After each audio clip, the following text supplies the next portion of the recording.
vous inviter à prendre vos Bibles dans 1 Samuel chapitre 10, verset 6. 1 Samuel chapitre 10, verset 6. Il y a beaucoup d'hommes de Dieu qui sont passés ici et chacun a enseigné, a libéré une grâce selon la mesure du don du Christ. Et je suis là pour compléter. Amen. Je suis là pour le compléter. Je considère toutes les onctions qui sont passées avant moi. Gloire à Dieu. Le Seigneur m'a donné un message en ma qualité de prophète de Dieu pour éclairer l'Église. Un prophète a la responsabilité d'éclairer l'Église par rapport à la pensée de Dieu, par rapport à ce que Dieu attend de l'Église dans chaque saison, dans chaque ère. Et le Seigneur m'a conduit aux États-Unis où j'ai prêché devant 2000 Américains en un seul jour pour parler de ces messages. Et après, j'ai enseigné en Guadeloupe, à Paris, et vous êtes ma 4e audience à écouter ces messages. J'ai compris par là que ce n'est pas un message qui est dirigé vers une église particulière. Non, qu'est-ce que j'allais dire? Une assemblée locale. Voilà. Mais c'est un message qui touche le corps du Christ. Quelqu'un me comprend? C'est que les enfants de Dieu doivent comprendre. Alors, je n'ai pas l'intention d'enseigner parce qu'il y a beaucoup de choses là-dedans. C'est un message qui est costaud, mais je vais vous donner quelques clés. Je vais vous ouvrir les yeux sur certaines vérités que vous devez savoir dans le but d'entrer dans la prochaine dimension de votre destinée. Et pour certains, ça sera un temps ou un éclaircissement pour entrer dans leur destinée prophétique. J'ai intitulé ce message « Le règne de l'esprit ». Est-ce que quelqu'un peut répéter après moi « Le règne de l'esprit » ? Le règne de l'esprit. Dieu n'a jamais eu l'intention de cacher ce qu'il nous a donné. Tout ce que Dieu nous a donné en Christ est appelé à la manifestation. C'est ce que nous devons savoir. La parole de Dieu déclare dans Éphésiens chapitre 1 verset 3 que nous sommes bénis de toutes sortes de bénédictions spirituelles dans le lieu céleste en Jésus-Christ. Dans la bénédiction, les bénédictions font partie intégrante de la vie de chaque croyant. Lorsque nous sommes en Christ, notre identité change. Nous sommes un peuple saint, un sacerdoce royal, une race élue. Les intérêts de Dieu, nous devenons le porteur des intérêts de Dieu. Et nous avons la responsabilité de reconnaître cette vérité que quand nous sommes en Christ, nous portons les bénédictions spirituelles, nous portons toutes sortes de grâces que Dieu nous a destinées, mais sauf que ces choses ne doivent pas rester dans l'anonymat. Parce que Dieu n'a jamais l'intention de cacher ce qu'il fait ni ce qu'il donne. Lui-même, il est sorti de l'anonymat en créant le monde. Avant le monde, Dieu existait. Il a créé les cieux et la terre. C'était une façon de manifester sa gloire, mais aussi de sortir de l'anonymat. Parce qu'il avait l'intention de créer les êtres humains qui devaient être destinés à les glorifier. Dieu est celui envers qui nous devons rendre gloire. Mais le moyen le plus efficace que Dieu a utilisé pour que nous lui rendons gloire, c'est de créer et de donner aux hommes tous ces dons ils recherchent.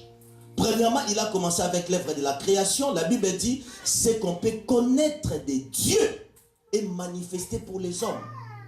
Sa puissance éternelle, sa divinité, se voit à l'œil nu dans l'œuvre de la création. Est-ce que quelqu'un me comprend? Il a créé le monde pour manifester sa gloire, en fait que nous, ces créatures, nous puissions reconnaître sa suprématie, sa souveraineté, qu'il est un Dieu vivant et un Dieu puissant. Si Dieu n'avait pas manifesté le monde, personne ne pourrait vraiment considérer Dieu à sa juste valeur. Amen. Et nous voyons aussi, à part la création, Dieu a manifesté sa présence par le prophète, par les différents messagers que nous voyons dans la Bible, dans l'Ancien Testament. Et jusqu'à ce que Dieu est complètement sorti de son anonymat en se manifestant à travers son Fils Jésus-Christ, qui est le reflet de sa gloire, l'empreinte de sa personne. Hébreux chapitre 1 nous dit, Dieu, après nous avoir parlé par le prophète, en ces temps de la fin, Dieu nous a parlé par son propre Fils, qui est le reflet de sa gloire, l'empreinte de sa personne. Quelqu'un me comprend? Donc Jésus-Christ est la pleine manifestation de la présence de Dieu sur la terre. En lui se réunissaient de façon parfaitement équilibrée tous les conseils de Dieu. Et il a manifesté Dieu. C'est pourquoi son disciple Philippe pouvait lui demander, montre-nous le Père et cela nous suffit. Il lui dit, depuis longtemps que tu es avec moi, tu ne me connais pas encore, car c'est lui qui m'a vu le Père. Donc nous devons voir en Jésus-Christ la manifestation vivante du Dieu tout-puissant, du Dieu créateur du monde visible et invisible. Est-ce que quelqu'un me comprend? Et c'est Jésus qui est la manifestation de Dieu, n'est que Dieu le Fils. Parce que dans l'ordre de la divinité, nous devons comprendre que Dieu est un, mais il se révèle en trois personnes distinctes, le Père, le Fils et le Saint-Esprit. Le Père est celui qui ordonne, le Fils est celui qui exécute les ordres de son Père, et le Saint-Esprit est celui qui manifeste tout ce qui est arrêté dans le conseil de Dieu. Quelqu'un me comprend? Alors, le Fils avait une double mission. Jésus, je parle de Jésus-Christ. Il avait une double mission dans ce monde. La première phase de sa mission consistait à sauver l'humanité. Il est venu comme un don de Dieu pour l'humanité. Il est venu comme un cadeau de Dieu pour l'humanité. Le fameux verset de Jean chapitre 3 verset 16 nous dit, Dieu a tant aimé le monde qu'il a donné son Fils, afin que quiconque croit en lui ne périsse point, mais qu'il ait la vie éternelle. Amen. Donc Jésus-Christ est le plus grand don de Dieu pour les hommes de toutes les races, de toutes les tribus, de toutes les nations. Jésus est le don de Dieu. On ne peut pas parler de Dieu sans parler du Christ. C'est lui qui est l'inaugurateur d'une route nouvelle qui nous amène vers Dieu. C'est pourquoi il est appelé le chemin. Il dit que je suis le chemin, la vérité et la vie. Parce qu'il n'y a que lui qui a inauguré la route nouvelle qui nous conduit vers Dieu. Il est le médiateur d'une nouvelle alliance entre les hommes et Dieu. Amen. Par rapport à l'alliance adamique qui a échoué à cause de l'homme. Et Jésus-Christ est considéré comme le second Adam qui est venu réviser la destinée de l'humanité en établissant une nouvelle alliance entre les hommes et Dieu, mais à une seule condition, que nous croyons en lui. Tu es là avec moi? À une seule condition, que nous croyons en lui. Éphésiens chapitre 2 verset 8 nous dit, c'est par la grâce que nous sommes sauvés. Au moyen de la foi, cela ne vient pas de vous, mais elle vient de Dieu. Quelqu'un me comprend? Le moyen dont les hommes doivent disposer, c'est la foi. Tout ce que Dieu nous demande. Il a réduit les salis au prix d'une simple acceptation. Si tu confesses de ta bouche le Seigneur Jésus, si tu crois dans ton cœur que Dieu l'a ressuscité des morts, tu seras sauvé. Le salut est réduit à un prix dérisoire. Amen. Comprenez bien là où je vais en arriver. Je suis en train de planter les décors. Alors, le moyen que Dieu donne aux hommes, c'est la foi. C'est de croire.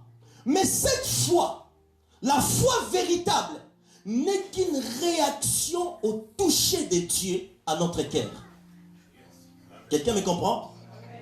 La vraie foi, la foi authentique, n'est qu'une réaction du toucher de Dieu dans notre cœur. Personne ne peut venir à Dieu si le Père qui a envoyé le Seigneur ne l'attire. Jésus l'a bien souligné. Personne ne peut venir à moi si le Père qui m'a envoyé ne l'attire. Je veux que vous participez. Alléluia. Je n'ai qu'une seule soirée. Donc, je vais échouer même si je déploie les talents, tous mes talents d'un bon orateur. Mais si vous ne comprenez pas, si vous ne me comprenez pas cette soirée, je vais échouer dans ma mission. Quelqu'un me comprend? Alors je veux vraiment que vous participez. Je suis en train de simplifier les choses. J'ai l'intention de vous montrer quelque chose de très capital, de très important, qui va changer votre vie, qui va changer votre histoire. Je sais de quoi je vous parle. C'est ce qui a changé ma vie. Quelqu'un me comprend? Alors, donc, la foi, le moyen que Dieu donne aux hommes pour le croire, c'est la foi. La foi, on est d'accord? Dieu ne nous demande pas autre chose que la foi. Mais cette foi est différente de la croyance. La croyance, c'est une démarche de l'homme vers une certaine divinité ou certaine conviction quelconque. L'homme est libre de croire à ce qu'il veut. On est d'accord? C'est ce qu'on appelle la croyance. C'est pourquoi l'homme, pour combler le vide qui est en lui, il croit à toutes sortes de choses. Il croit à toutes sortes de religions, tout ça. Et même aujourd'hui, nous vivons dans une société, la société occidentale a perdu la foi. Et sombre dans une léthargie sans précédent. Quelqu'un me comprend? Pourquoi? Parce que c'est à cause des agendas cachés. La société occidentale n'est pas devenue ce qu'elle est par hasard. Croyez-moi. La puissance de Dieu tient ces mondes. Mais il y a eu des agendas. Il y a eu des agendas cachés. Et ce qui a été arrêté dans ces agendas ont été transmis de génération en génération pour que nous arrivions là où nous sommes arrivés. Je parle de la perte de foi dans la société occidentale. Regardez, nous sommes en Europe, supposé un pays des Blancs, n'est-ce pas? Mais cependant, dans nos églises, ils ne sont pas là. Mais vous le savez que ce sont eux qui nous ont apporté l'évangile. On est d'accord? Ce sont eux qui nous ont apporté l'évangile. Il y a eu des missionnaires en Afrique lors de la colonisation, tout ça. Mais comment est-ce que ceux qui nous ont apporté l'évangile, aujourd'hui, sombrent dans un sommet spirituel sans précédent? Donc vous parlez de Dieu aujourd'hui dans certains milieux, on vous considère comme quelqu'un qui vit encore au XVIIe siècle. Ce n'est pas un hasard. Parce que c'est là pourquoi je suis en train de parler sur ces choses. Parce que cela a complexé beaucoup de personnes de couleur. Il n'y a pas d'hasard. Il y a eu des agendas qui ont été arrêtés. Parce que ces gens-là, ceux qui sont à la base de ce que vous entendez parler de nouvel ordre mondial. Nouvel ordre mondial. Qui a déjà entendu parler de nouvel ordre mondial? Dans leurs intentions, dans leurs pensées, ils sont décidés d'éradiquer toute la civilisation judéo-chrétienne. Il faut détruire toute la civilisation judéo-chrétienne qui consiste à l'émergence des valeurs chrétiennes pour refaire un monde. Et ils savent que pour changer la société, il faut des siècles. Ils appellent ça l'ordre. Nouvel ordre mondial. Ils savent que tout être humain a un désir instinctif d'adorer un être suprême. Quelqu'un me comprend? C'est dans tout être humain. Et pour changer la société, il faut d'abord combler ces vides qui se trouvent dans chaque être humain en éradiquant ce qu'ils ont connu et ce qui leur a été transmis de génération en génération pour leur proposer autre chose. Il faut des siècles. Ce sont des grandes familles riches qui ont la liberté financière dans ce monde. qui dirigent même les politiques que vous connaissez. Et qui initient leurs enfants depuis l'âge de 5 ans. Parce qu'ils disent qu'il se fait que nous ne voyons pas cet ordre à cause de l'âge. Mais il faut préparer la génération. Il faut préparer le relève en inculquant aux enfants notre idéologie pour que le monde change dans les années à venir. Voilà pourquoi on vote toutes les lois contre les valeurs chrétiennes. Nous continuons à dormir encore. Il y a maintenant des lois qui sont contre ce que nous enseignons et nous ne sommes pas libres d'enseigner la parole de Dieu en toute liberté dans certains contextes, sous prétexte de faire la prison et de payer cher. Quelqu'un me comprend? Parce que tous ces mondes-là ont commencé leur initiative il y a longtemps. Dans l'histoire de l'Église, je n'ai pas l'intention de critiquer l'Église catholique. Ils ont fait quand même un travail. C'est quand l'Esprit s'est retiré de l'Église qu'elle est devenue ce qu'elle est. Vous savez qu'il y a eu la mort de 2 papes dans l'espace d'1 mois. Ils ont été empoisonnés. Qui connaît cette histoire? C'est-à-dire que dans le passé, cette pensée dont je vous parle, c'est l'esprit de l'Antichrist qui est à la base du nouvel ordre mondial. Cette pensée a été combattue par l'Église. Alors pour affaiblir l'Église, ils ont infiltré l'Église. En infiltrant l'Église, la meilleure façon d'affaiblir un homme fort, c'est de l'infiltrer. Il n'y a pas une autre façon. Pour affaiblir l'autorité, il faut l'infiltrer. Il faut être à côté de lui comme étant un vrai disciple, mais tu es un Judas. Quelqu'un me comprend? Donc c'est comme ça que ça se passe partout dans le monde. Maintenant, ils ont affaibli l'Église. C'est alors que Dieu a permis la naissance de l'Église protestante. Il y a eu l'Église protestante, mais l'Église protestante a été aussi affaiblie par le même individu. L'un des fondateurs de la franc-maçon, c'est un pasteur protestant. Amen. Je suis un prophète, je suis venu pour vous ouvrir les yeux. Je n'avais pas prévu tout ça, mais je me laisse guider par l'Esprit. Jusqu'à ce qu'il y ait plusieurs fractions dans l'église protestante. D'où il y a des baptistes, des pentecôtistes, et aujourd'hui, nous sommes des évangéliques. Toutes ces fractions sont causées par le Saint-Esprit pour conserver la vérité de la parole de Dieu, pour perpétuer la vérité de la parole de Dieu, parce qu'il n'y a que la vérité de la parole qui nous libère. Est-ce que quelqu'un me comprend? Alors, maintenant, le but de ces gens, c'est de défaire la civilisation judéo-chrétienne qui consiste à l'émergence des valeurs chrétiennes dans la société qui font que la puissance de Dieu soit conservée dans le monde. Et c'est Dieu là avec moi. Et comme ils n'ont pas pu atteindre leurs objectifs, ils ont réussi à l'atteindre déjà ici en Europe. L'Europe est dans un sommeil profond, très très profond. Très profond. Jusqu'à ce que dans les parlements européens, vous voyez des hommes en costume, cravate qui ont étudié, docteurs en droit, mais qui s'acharnent pour voter des lois contre nature. Nous avons des femmes dans le parlement, mais des femmes en barbe. Vous n'avez pas compris ce que j'ai dit. Des femmes en barbe. Vous voyez?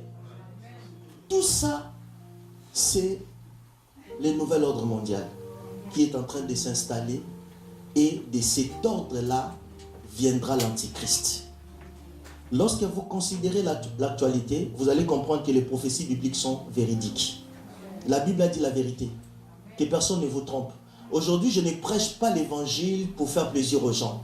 Je suis en train de prêcher l'évangile comme un vrai ambassadeur de Dieu qui défendre les intérêts du royaume de Dieu sur la terre. Parce que si nous fermons nos bouches avec l'onction que Dieu nous a donnée, le peuple va mourir et nous allons attirer les jugements de Dieu avant les temps fixés par Dieu. Parce qu'à chaque fois que la liberté des hommes dépassait le seuil de la tolérance divine, cela automatiquement attirait les jugements de Dieu sur la terre. Est-ce que quelqu'un me comprend? Amen. Si aujourd'hui nous sommes encore là et que le Christ tarde à revenir, c'est à cause de vous et moi qui ont conservé encore ces valeurs. Bien que nous sommes persécutés. Amen. Alors, au vu de tout ce que je viens de vous dire, il faut comprendre que la foi en Dieu est un cadeau du ciel. Est-ce que quelqu'un comprend ma pensée? Au lieu d'être complexé, que pourquoi seulement nous, des personnes de couleur qui prient, et que le blanc ne prie pas, ce sont eux qui ont commencé avec ces choses. Alléluia. Jésus n'était pas un Européen, Jésus était un Juif. Amen. Et la plus grande institution qui représente Dieu est ici en Europe, l'Église catholique. Mais comment est-ce que ces peuples peuvent sombrer dans un tel sommeil spirituel? C'est à cause de ce que je viens de vous dire. Je vais vous décomplexer. Je vais vous décomplexer. Amen. Parce que cela a été l'exécution de tous les agendas qui ont déjà été établis des centaines d'années en avance pour que la société change.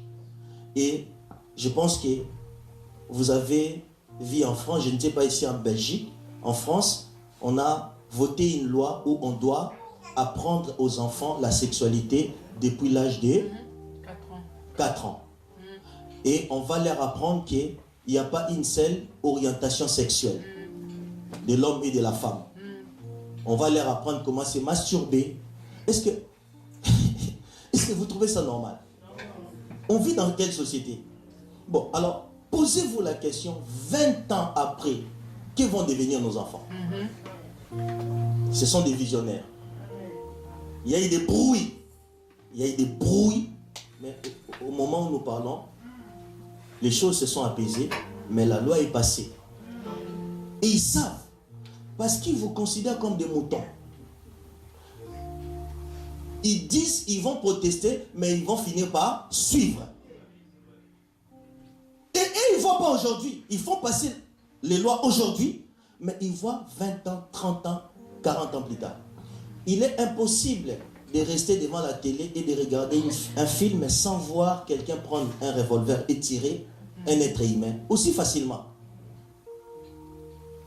Hollywood est l'un des instruments majeurs de ces gens-là. Parce que les médias est les moyens les plus efficaces pour véhiculer des informations, pour changer de mœurs. Ne pensez pas à vous, mais pensez à vos enfants. Et si nous continuons à dormir, frères et sœurs, il y aura des choses qui vont se passer. Premièrement, soit le jugement de Dieu va tomber sur l'humanité, comme Haï fit le cas de Noé et de Sodome et Gomorrhe. Comme j'ai dit, à chaque fois que la liberté des hommes dépasse le seuil de la tolérance, parce que Dieu nous donne une limite, il connaît nos faiblesses. Mais dès que même dans votre vie personnelle, vous faites des fautes, vous commettez des erreurs, vous vivez peut-être dans le péché aussi, mais dès que vous commencez à dépasser les limites établies par Dieu, vous attirez le jugement de Dieu. Ça, c'est une grande vérité qu'il faut comprendre. Donc, il faut toujours savoir mettre les pieds sur la pédale. C'est très important. Amen. Alors, au vu de tout ça, il faut comprendre que vous qui croyez en Dieu, la foi est un cadeau, est un don du ciel. Lorsque beaucoup de disciples ont abandonné Jésus, Jésus a dit aux douze, et vous, pourquoi n'êtes-vous pas allés? Les douze ont dit, où irions-nous car c'est toi qui as la parole de la vie éternelle? Jésus a dit, n'est-ce pas vous les douze, c'est moi qui vous ai choisi car personne ne peut venir à moi si le Père qui m'a envoyé ne l'attire. La foi en Dieu est un cadeau. Ne banalise pas ta foi. Ne prends pas à la légère ta foi. Ne te laisse pas influencer par toutes sortes d'arguments autour de toi. Des gens qui réfutent Dieu. Quelqu'un me comprend? Crois en Dieu et considère que personne ne peut connaître Dieu sans la révélation. Si vous êtes destiné à connaître Dieu, il faut comprendre cette vérité. Que la connaissance de Dieu s'agit d'une réalité que l'œil humain n'a pas vue, que l'oreille humaine n'a point entendue et qui ne sont pas montées dans le cœur de l'homme.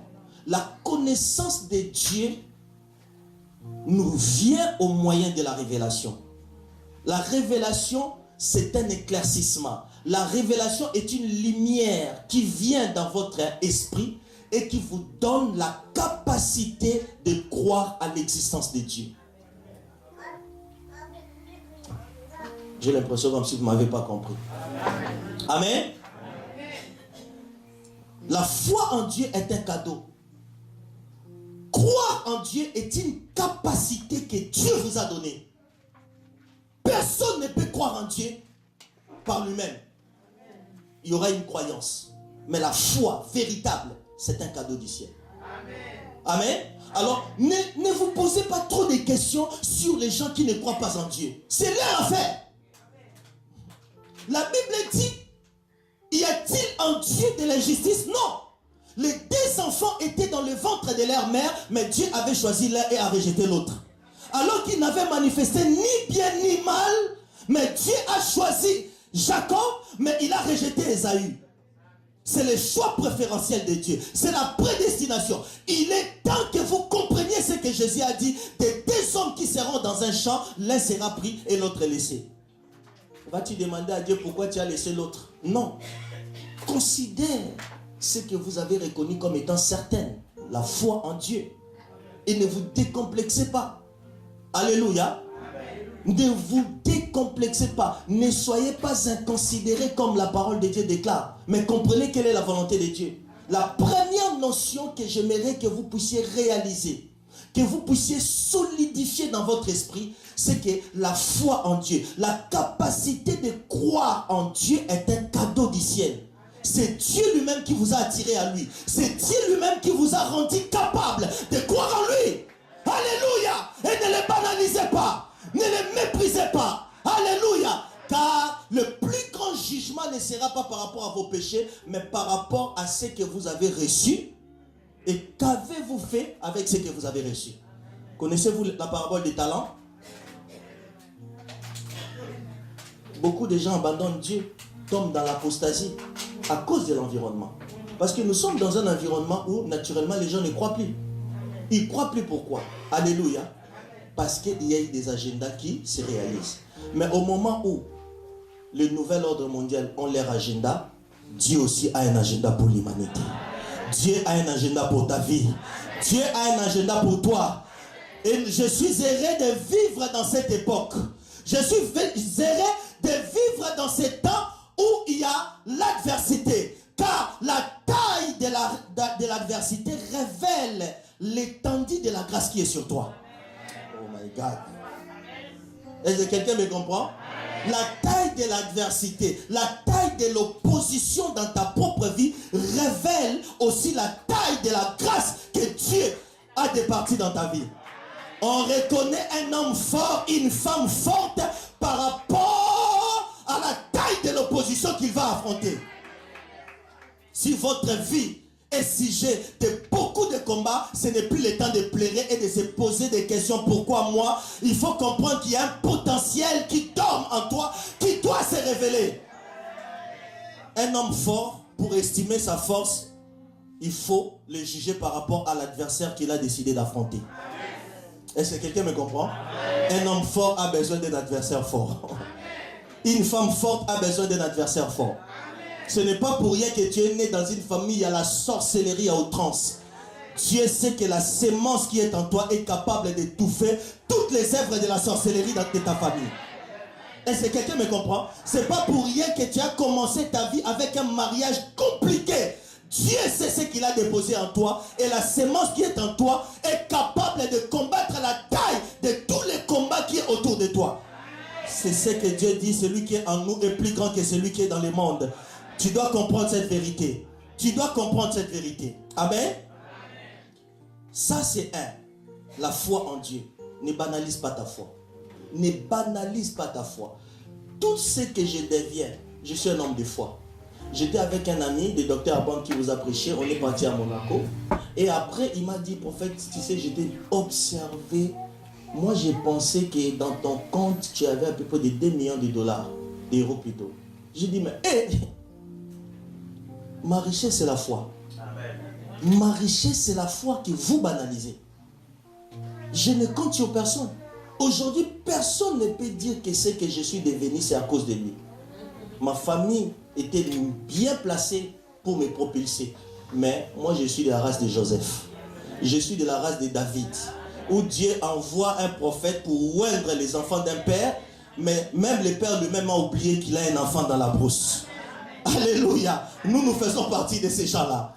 Alléluia. Des gens qui croient avec la foi. J'ai considéré que la foi est une richesse. Alléluia. Et j'ai marqué mon temps par la foi. La foi que vous banalisez. Comprenez la foi, l'importance de la foi. La foi est un cadeau du ciel. Dieu ne vous donne pas la foi pour que votre vie reste une vie médiocre. Alors que toi tu plais. Ah, les gens m'ont abandonné, on m'a rejeté, on me regarde avec dédain. Dieu sait ce qu'il a placé en toi. Considère ce que tu as reçu. Quelqu'un me comprend? La foi, la foi, la foi. Amen. Elle grandit dans un environnement. C'est pas ça mon message.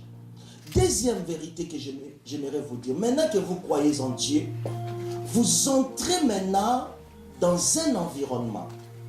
Vous vivez dans un autre environnement. Cet environnement s'appelle Christ. Lisez la Bible. Vous verrez que dans tous les épîtres, on parle de en Christ. En Christ. La Bible dit nous sommes bénis de toutes sortes de bénédictions spirituelles dans les lieux célestes en Christ. La parole de Dieu dit vous êtes dans ces mondes, mais vous n'êtes pas de ces mondes. Donc une fois que nous sommes en Christ, nous sommes dans un autre environnement. Nous sommes dans une autre planète. Nous vivons dans la planète de tout est possible.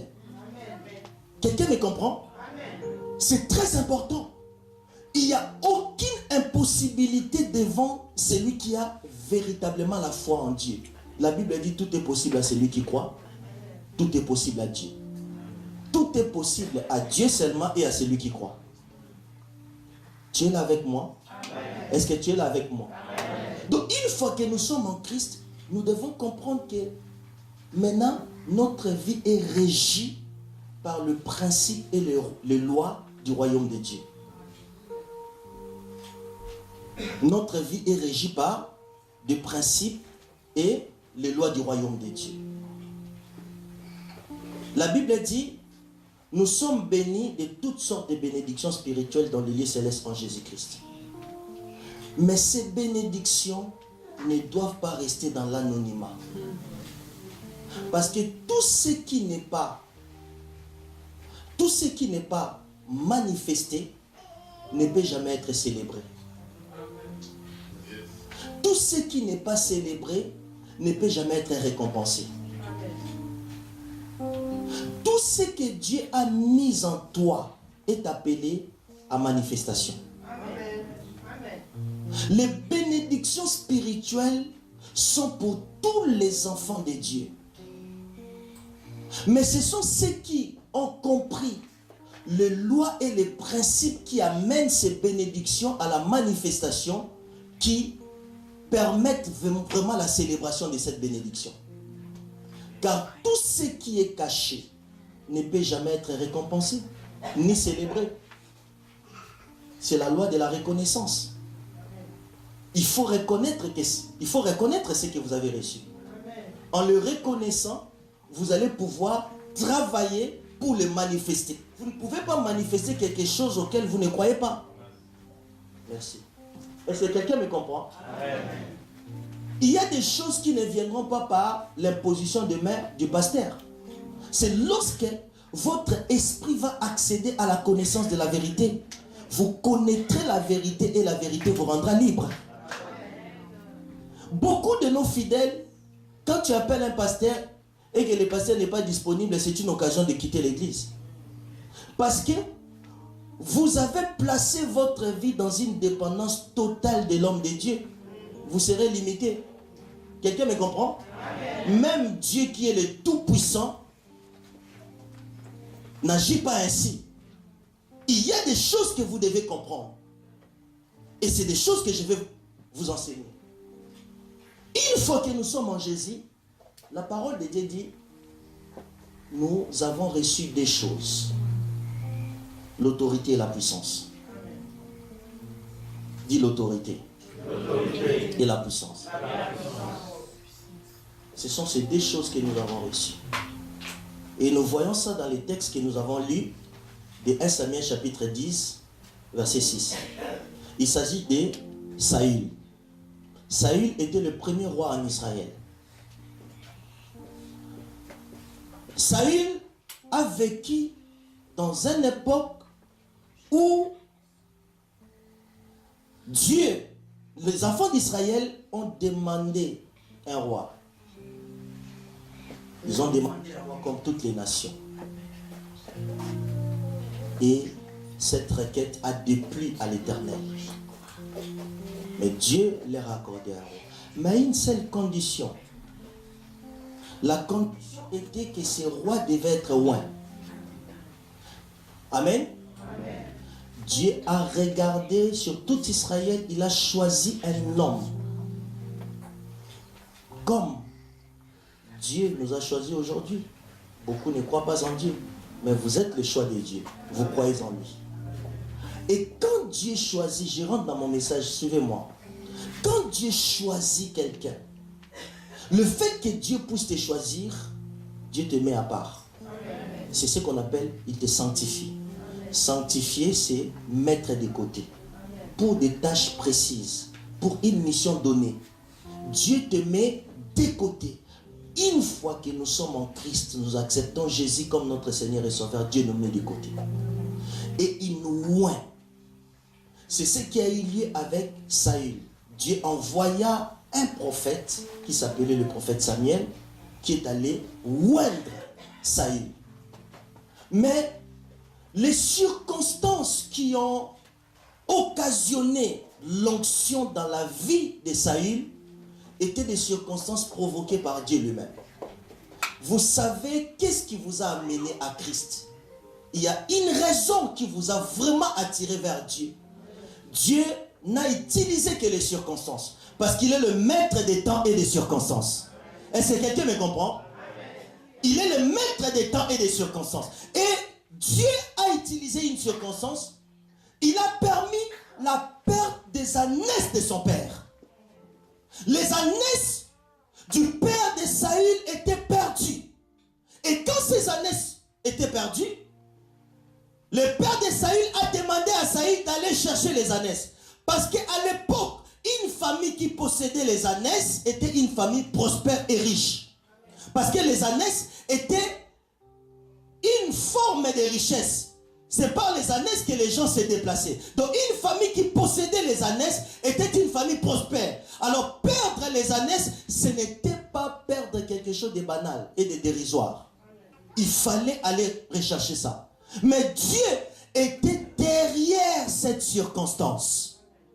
C'est lui qui avait occasionné la perte de ces ânesses parce que Dieu avait déjà l'intention de bénir la vie de Saül. Il avait l'intention de lui donner plus que ce que représentaient les ânesses. Je suis en train de parler à quelqu'un qui est là, qui continue à pleurer sur les choses qu'il a perdues, qui continue à pleurer sur ceux qui ont lâché sa vie, qui continue à pleurer sur le rejet, comment les gens l'ont rejeté, comment il est traité avec dédain. Je suis en train de parler à cette catégorie de gens que Dieu est derrière ces choses. Vous ne pouvez pas être tout en restant dans votre zone de confort. Vous ne pouvez pas manifester la destinée prophétique de Dieu tout en restant dans votre zone de confort. Et quand Dieu vous parle, vous ne comprenez rien, Dieu va susciter des circonstances autour de vous pour vous bousculer. C'est comme ça que Dieu travaille. Et ne regardez pas toujours le diable, mais Dieu est derrière. Quand la gloire de Dieu traverse autour de vous, Dieu peut vous cacher les yeux et vous pensez que c'est l'ennemi qui est derrière, mais c'est Dieu lui-même qui est derrière. Est-ce que je suis en train de parler à quelqu'un? Lorsque Moïse a demandé de voir la gloire de Dieu, Dieu lui a dit, tiens-toi sur le rocher. Et quand Dieu est passé, Dieu lui a dit, ma main te couvrira pendant que je passerai. Et lorsque Dieu passait, la main de Dieu a couvert les yeux de Moïse. Et Moïse ne voyait que flou. Il y a des moments où nous voyons flou, mais c'est la main de Dieu qui nous couvre. Parce qu'il veut nous amener dans une autre dimension. Il veut nous amener à vivre autre chose. Il veut nous amener à expérimenter autre chose. Il veut nous amener à entrer dans une autre saison de la manifestation de son onction et de son autorité. Est-ce que je suis en train de parler à quelqu'un? Si je suis en train de te parler, j'aimerais entendre ton amen électriser cette salle. Comment?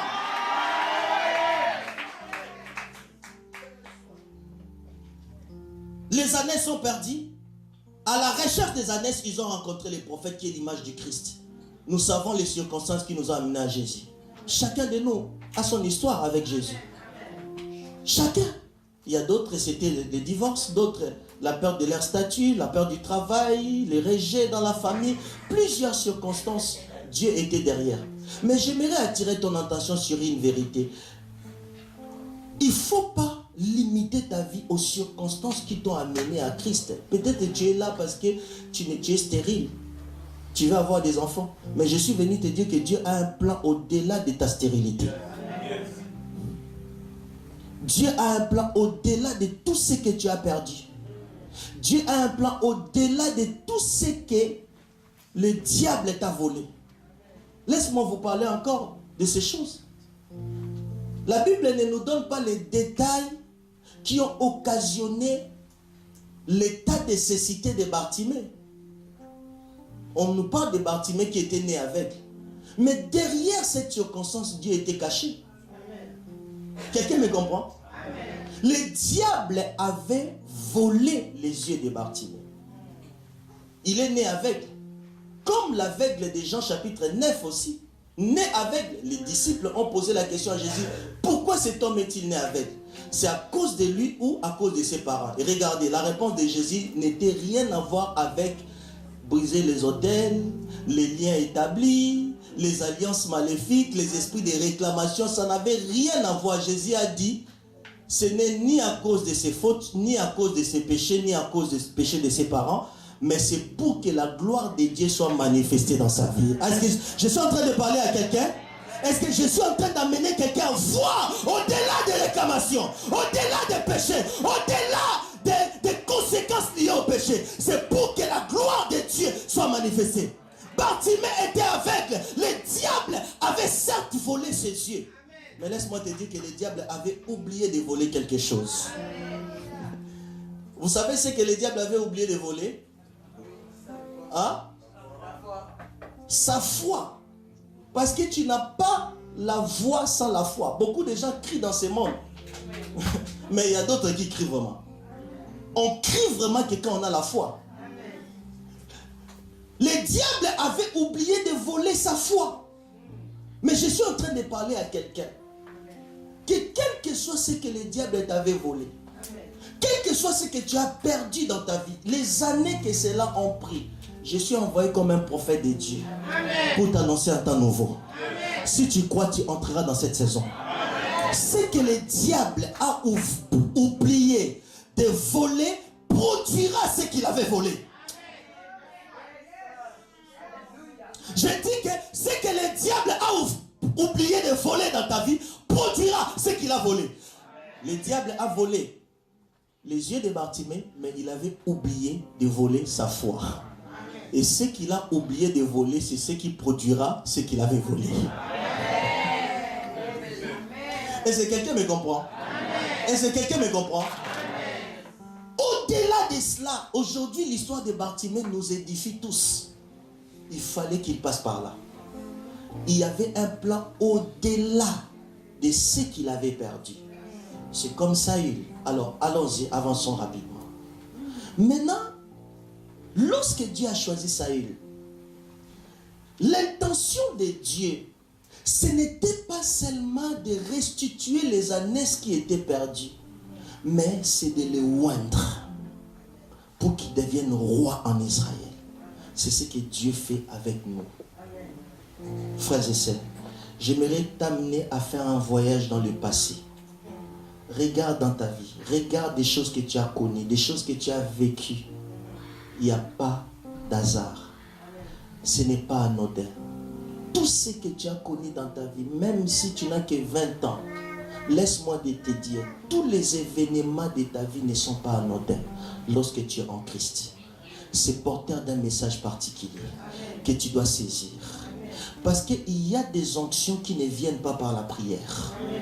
Il y a des onctions qui ne viennent pas par les jeûnes. Il y a des onctions qui ne viennent pas comme ça parce que vous la désirez. Mais Dieu vous oint dans les problèmes et dans les difficultés.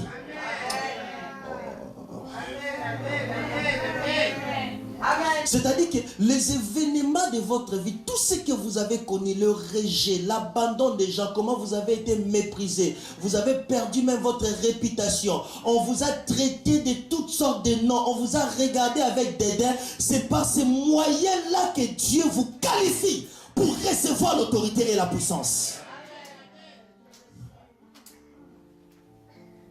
Est-ce que quelqu'un me comprend?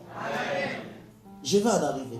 Maintenant, les années ont causé une circonstance qui a amené Saül à rencontrer les prophètes. Les prophètes ici est l'image de Jésus.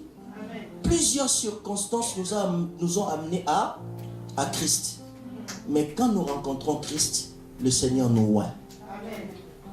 Hein? Amen. Dis je suis oint. Chaque enfant de Dieu est oint. Sauf qu'il y a des différentes dimensions selon des vocations. Comme nous, avec les autorités, les docteurs, nous avons le ministère d'autorité. Vous comprenez? Chacun a reçu une grâce particulière de la part de Dieu. La Bible dit à chacun de nous, la grâce a été donnée selon la mesure du don de Christ. Je me fais comprendre? Alors comprenez bien, je vais encore simplifier les choses. Maintenant, lorsque nous sommes loin, qu'est-ce qui nous arrive? Il y a des choses que nous recevons. L'autorité et la puissance. Sans ces deux choses, votre destinée est vouée à l'échec. Dis l'autorité et la puissance. Lorsque tu rencontres Jésus-Christ, ces deux choses viennent élire domicile dans ta vie. L'autorité et la puissance. Parce que vous ne pouvez jamais régner dans ce monde sans l'autorité et la puissance. Je vais vraiment être très clair, c'est là qu'est basé mon message. Beaucoup de gens jouent avec leur vie sur la terre. Ils jouent avec leur destinée sur la terre. Ils croient qu'il lui faut des relations. Plusieurs relations par-ci par-là pour émerger, pour monter, pour être qualifié à quelque chose. Frères et sœurs, la plus grande relation que vous devez entretenir, c'est votre relation avec le Seigneur. Amen. C'est lui qui vous a oint. Tu es d'accord avec moi? Amen. La personne envers qui tu dois vraiment entretenir ta relation, c'est le Seigneur Jésus. Parce que c'est lui qui te oint et qui te donne l'onction et qui te donne l'autorité et la puissance. Alors, regardons quelque chose. Lorsque Dieu a créé l'homme, quand Dieu a créé l'homme, il a directement associé un mandat à l'existence de l'homme. Le mandat dont l'existence de l'homme était attachée, c'était la domination. Écoutez, la Bible dit, Genèse 1, verset 26, créons l'homme à notre image, selon notre ressemblance. Écoutez, quand Dieu a eu l'intention, il dit qui domine? Qui domine? Directement, il a associé les mandats au plan de la création de l'homme. créons l'homme à notre image, selon notre ressemblance, qui domine sur les poissons de la mer, sur le bétail des champs, sur toute la terre. L'intention de Dieu, le mandat pour lequel tu as été créé, c'est pour dominer. La domination. Personne ne peut accomplir sa destinée sans la domination. Parce que nous sommes dans un terrain d'adversité. Le diable s'est retrouvé sur la terre avant la création de l'homme. Dieu nous a placés dans un champ de combat. Et sans l'autorité et la puissance, personne ne peut dominer son adversaire. Le monde dans lequel nous vivons, c'est un monde de combat, que personne ne vous trompe. Parce que même les cieux se sont réjouis lorsque Lucifer a été chassé sur la terre. La Bible dit dans Apocalypse chapitre 12, cieux, réjouissez-vous, car votre accusateur a été précipité. Cieux, réjouissez-vous. Quelqu'un me comprend? Celui qui vous accusait auprès de Dieu a été précipité. Mais malheur à la terre et à la mer, car le diable est descendu vers vous animé d'une très grande colère, sachant qu'il a peu de temps. Tu es d'accord avec moi? Donc le diable a été précipité avant. Les anges se sont réjouis. Parce que il faisait un sale boulot d'accuser les anges auprès de lui. Beaucoup de gens ne le savent pas. Nous pensons que la raison principale que Dieu l'a rejeté, c'était l'envie, selon Ésaïe 14 et Ézéchiel 28, qu'il a voulu être égal à Dieu. Mais à part ça, il était l'accusateur des anges. Parce que la Bible dit, si réjouissez-vous, parce que votre accusateur est précipité. Donc les anges étaient contents qu'on puisse les chasser à cause de son sale boulot.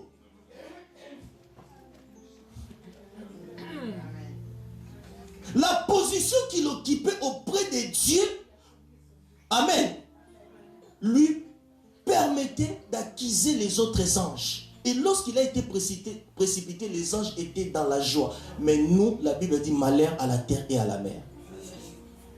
Il s'est retrouvé sur la terre avant que Dieu ne puisse nous créer.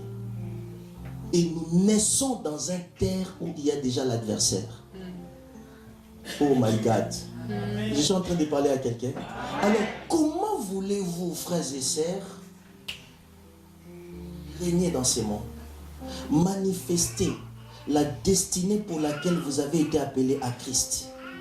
Accomplir le plan de Dieu pour votre vie si vous n'êtes pas revêtu de l'autorité et de la puissance. Tu vois là où je suis en train d'arriver? Parce qu'il y a l'adversaire qui est là. Lorsque l'homme a péché, il a désobéi à Dieu. La première chose que l'homme avait perdue, c'était quoi? L'autorité.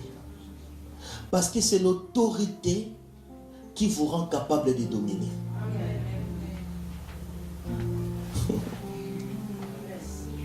C'est l'autorité. L'homme a perdu l'autorité.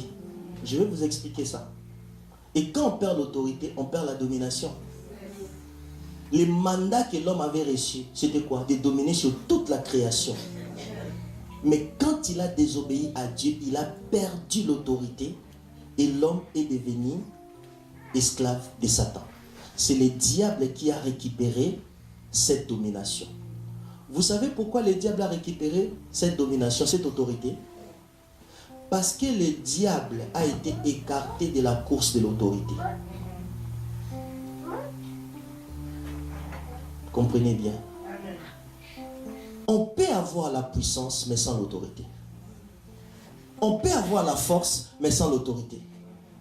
Entre l'autorité et la puissance, c'est l'autorité qui est plus grande que la puissance.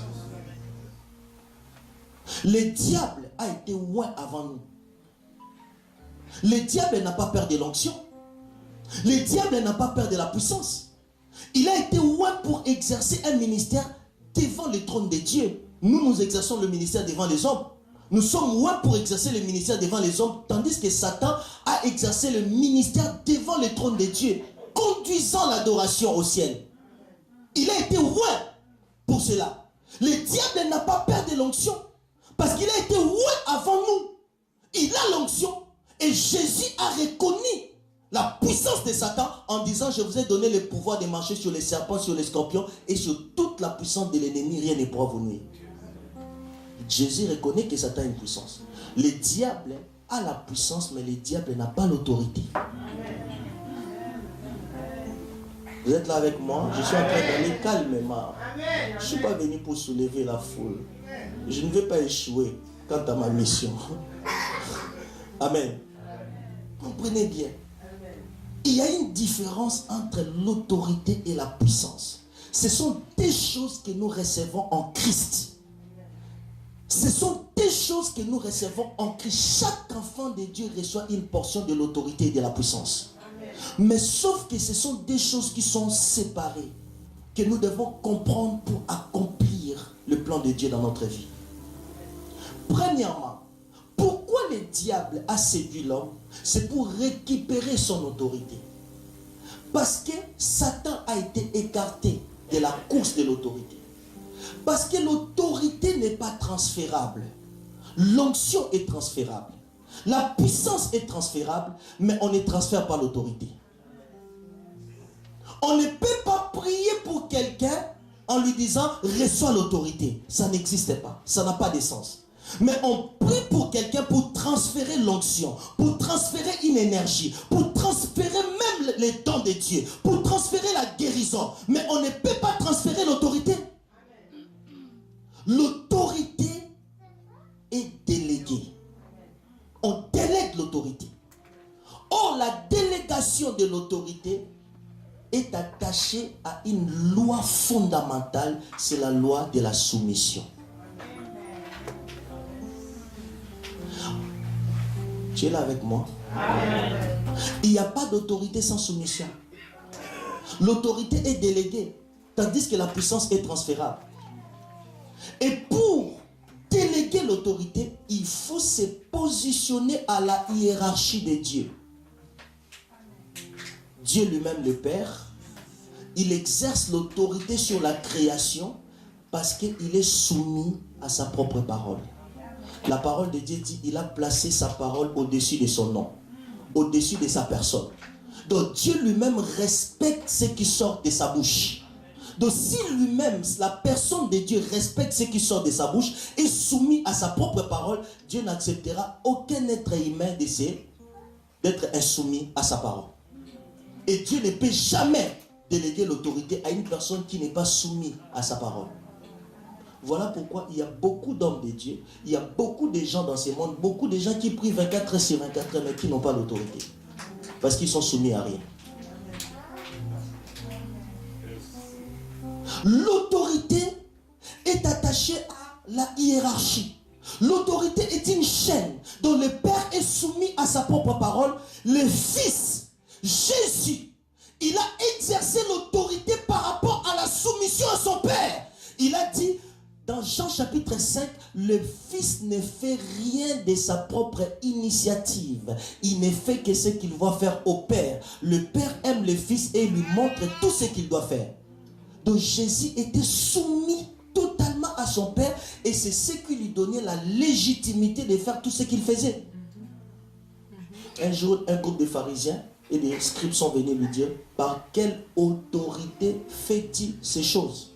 Par quelle autorité fait-il ces choses? Les puissances sont partout dans le monde, mais l'autorité est une chaîne. Quelqu'un me comprend? Alors, le Saint-Esprit, quant à lui, il y a le Père qui est soumis à sa propre parole, le Fils est soumis à son Père, le Saint-Esprit est soumis à Christ. Parce que Jésus, parlant du Saint-Esprit, il dit, quand tu viendras, il ne parlera pas de lui-même, mais il rendra témoignage de moi. Donc le Saint-Esprit peut parler de lui-même, mais il ne le fera pas, il me glorifiera. Le Saint-Esprit est soumis à Christ. C'est pourquoi le Saint-Esprit a l'autorité sur ces mondes. Maintenant, pour que l'Église exerce l'autorité, il faut que l'Église entre dans le règne de l'Esprit.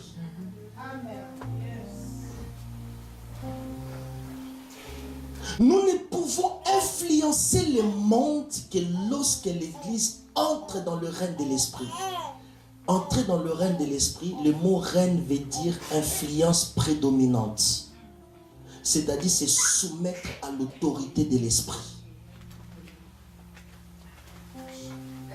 Et quand on parle de l'église, on voit d'abord la distance qu'est Paul pour que votre voix soit écoutée. Quelqu'un me comprend? Écoutez la réponse des démons. Pour confirmer ce que j'enseigne, je connais qui est Jésus, je connais Paul, et vous qui êtes vous. Parce que avant que les démons ne deviennent démons, ils étaient dans la gloire. Ils étaient dans la gloire. Ils connaissent le principe de l'autorité. Ils savent qu'ils sont écartés de la course. Mais ceux qui sont mandatés à nous chasser, ce sont des gens qui sont dans la hiérarchie. Parce que l'autorité est déléguée. Donc si on ne vous a pas délégué l'autorité, vous n'avez pas le droit de nous chasser. Parce que l'autorité, c'est ce qui vous donne la légitimité de faire les choses. L'autorité, c'est le droit de faire les choses, tandis que la puissance se concentre sur la capacité de faire les choses. Il y a une différence entre avoir le droit de faire les choses et recevoir la capacité de faire les choses. La capacité, tu peux avoir la capacité de faire les choses, mais de faire de façon arbitraire. Vous sortez ici, vous rencontrez un homme qui vous montre « je suis policier ». Alors, monsieur, je vous arrête. Pourquoi? Non, je vous arrête seulement parce que je suis policier. Donc, vous le respectez parce qu'il est mandaté par l'État. N'est-ce pas? Donc, qui dit l'État? Il y a un mandat. Il y a une délégation de l'autorité. L'autorité est déléguée.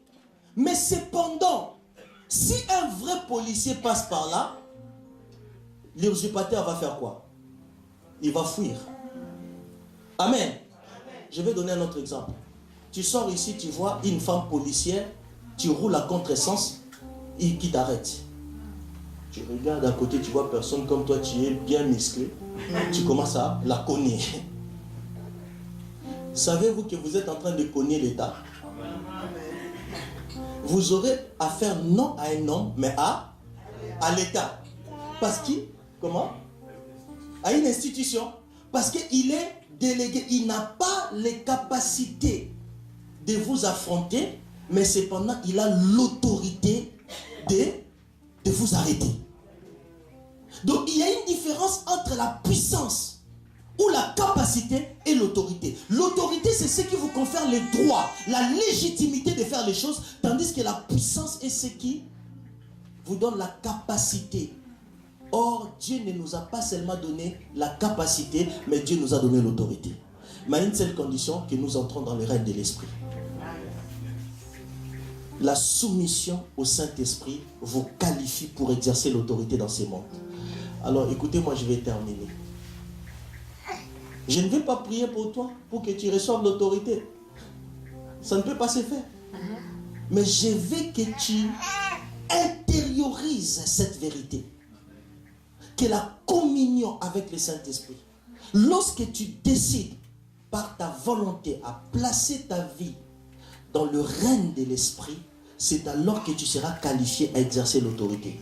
À exercer l'autorité sur quoi? Sur la vie tout entière.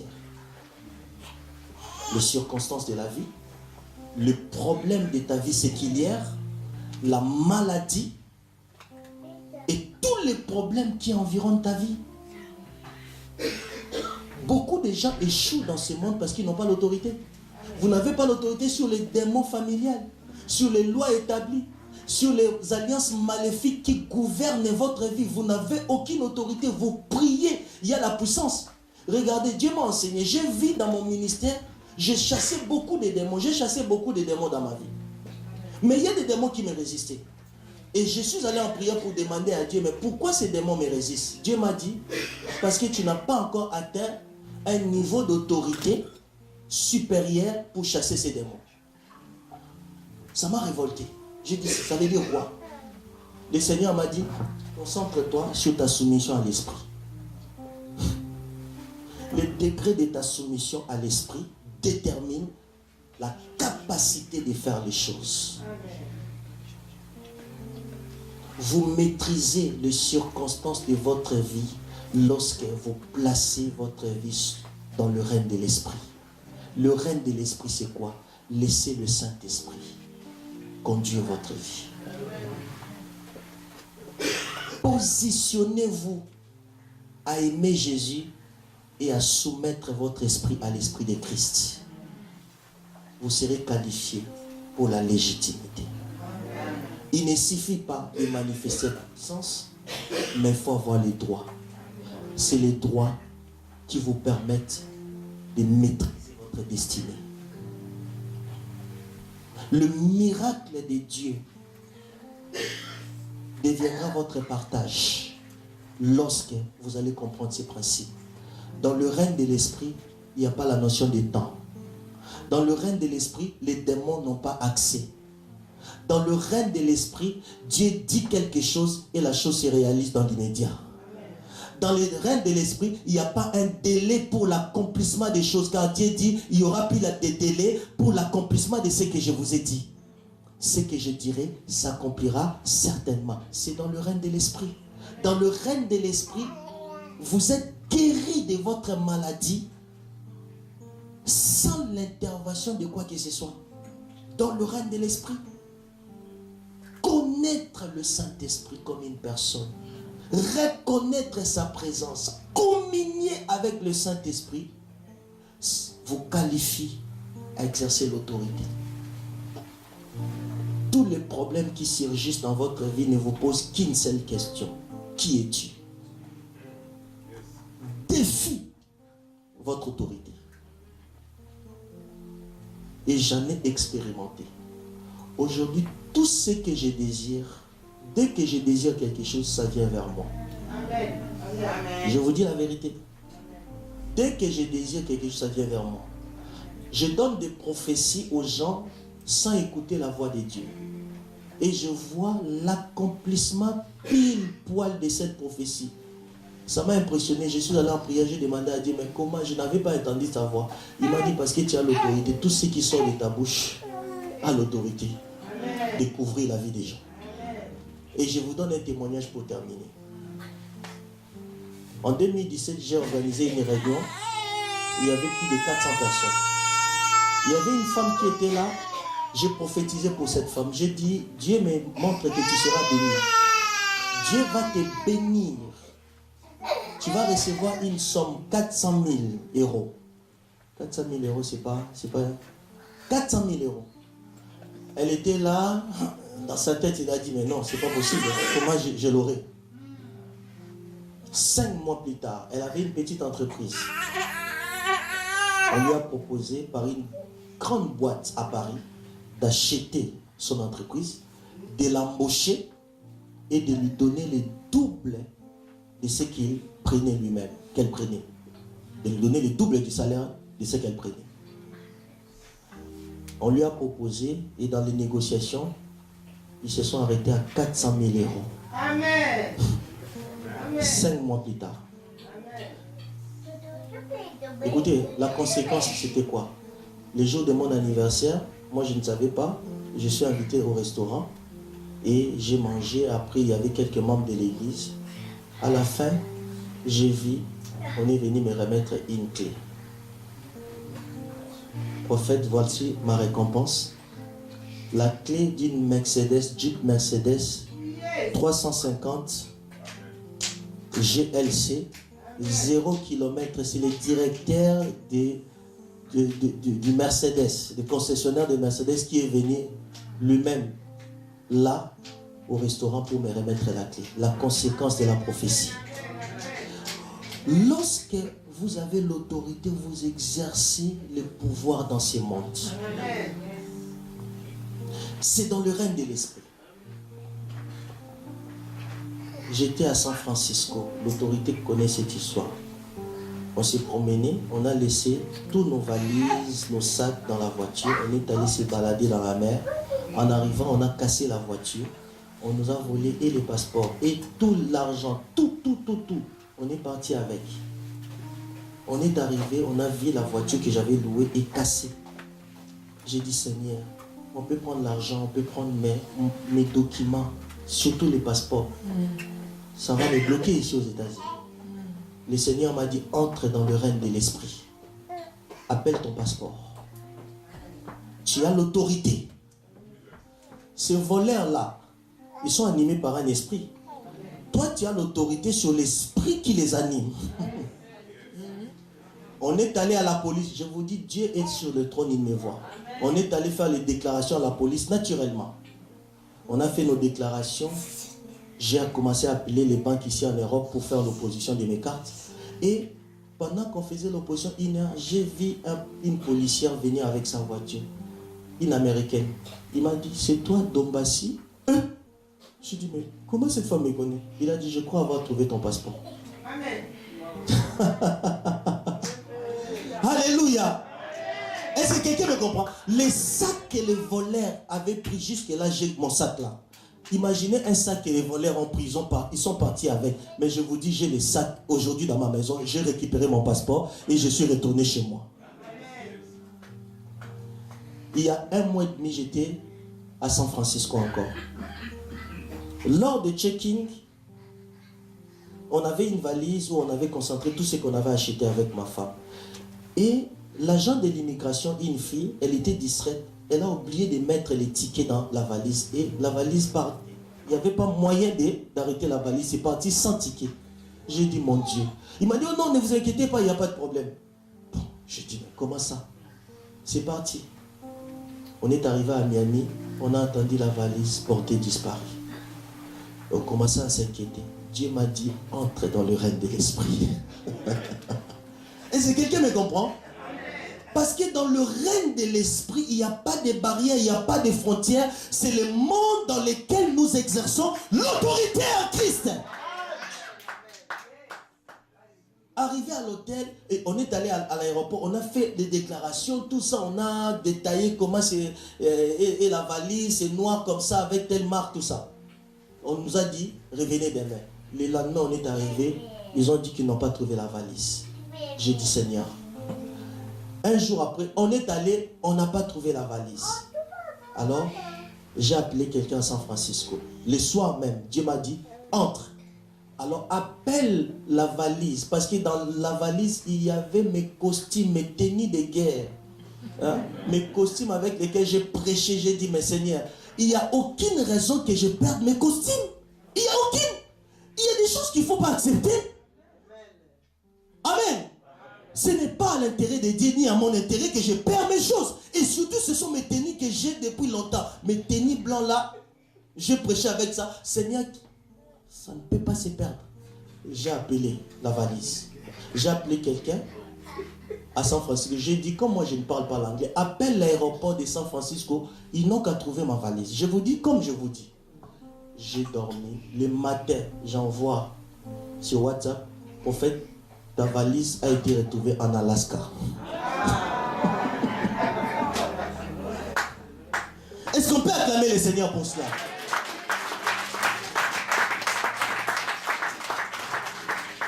Vous voyez ce qui nous arrive lorsqu'on exerce l'autorité.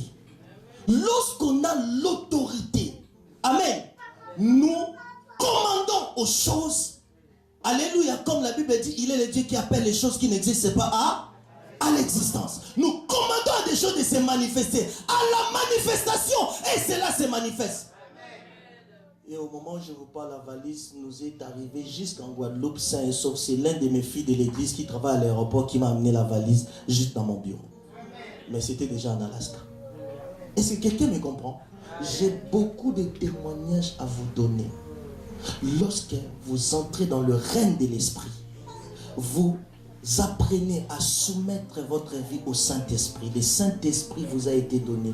Dieu ne vous a pas appelé à lui pour que vous meniez la vie chrétienne seule. Le Saint-Esprit nous a été donné pour nous accompagner. Jésus a dit, il vous est avantagé que je m'en aille pour que le consolateur arrive. Prenez conscience de la présence et de la personne du Saint-Esprit. Dis la personne et la présence du Saint-Esprit. La personne du Saint-Esprit et la présence du Saint-Esprit. La communion avec le Saint-Esprit est liée à la présence, tandis que la relation est liée à la personne. Il n'y a pas de communion sans la soumission à l'Esprit. Et quand vous payez le prix de se soumettre à l'Esprit de Dieu, c'est alors que vous exercez l'autorité dans ces mondes. Sur la maladie, sur les démons, sur les sorciers. Vous allez comprendre pourquoi Dieu dit domine au milieu de tes ennemis. C'est-à-dire que Dieu ne va pas chasser tes ennemis. Je ne prie jamais que Dieu chasse mes ennemis. Mes ennemis doivent être des témoins de ce que Dieu fait tous les jours dans ma vie. Est-ce que je suis en train de parler à quelqu'un? Tes ennemis doivent être des témoins, alléluia, de ce que Dieu fait dans ta vie tous les jours. Parce qu'ils doivent t'entourer. Mais Dieu va mettre une table en face de tes adversaires. Est-ce que quelqu'un me comprend? Parce que tu as l'autorité. Un homme fort a besoin d'un adversaire fort. Est-ce que tu es béni? Amen. Tu es béni? Amen. Nous allons prier maintenant. Amen. Amen. Je vais prier pour toi. Mais comprends cette vérité. Ça va de pair avec ma prière. Est-ce que vous m'accordez une minute pour vous montrer encore quelque chose? Oui. Une minute. Amen. La Bible dit, au commencement, Dieu créa les cieux et la terre. Il était informe et vide. Il y avait des ténèbres à la surface de l'abîme. Des ténèbres. Mais automatiquement, la Bible dit, l'Esprit de Dieu se mouvait au-dessus des eaux. Pourquoi ce lien entre, il y avait la surface, il y avait des ténèbres à la surface de l'abîme, mais l'Esprit était au-dessus. Le règne de l'Esprit. Et Dieu dit, Dieu ne fait rien sur la terre en dehors du règne de l'Esprit. Avant que Dieu commence la création, il devait s'assurer du règne de l'Esprit. Avant que Dieu ne dise un mot, Dieu doit s'assurer d'abord du règne de l'Esprit. Il y avait les ténèbres à la surface de l'abîme, mais l'Esprit de Dieu mouvait au-dessus des eaux. C'est alors que Dieu dit, vous comprendrez pourquoi beaucoup de prières ne sont pas exaucées. Parce que ces prières sont faites dans les règnes de la chair. Il y a des règnes, les règnes charnels, les règnes de la chair et le règne de l'esprit.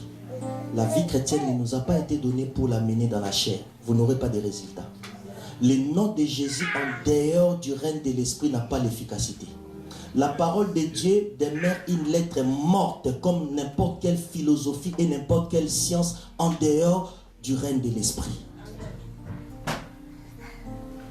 Vous avez compris ce que j'ai dit? Amen. Vous pouvez citer le nom de Jésus autant que vous voulez. Les démons ne partiront pas. Rien ne se passera si le nom de Jésus est cité en dehors du règne de l'esprit. Parce que Dieu lui-même, avant de dire que la lumière soit, il s'est assuré qu'il y avait l'Esprit de Dieu se mouvait. L'atmosphère de l'Esprit. Et vous les créez par une vie d'adoration. Arrêtez tout le temps de chasser les démons. Adorez Dieu. Quand vous adorez Dieu, vous allez accéder dans le règne de l'Esprit.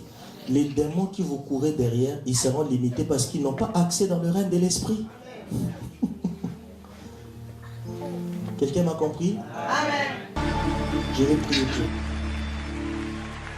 Hallelujah.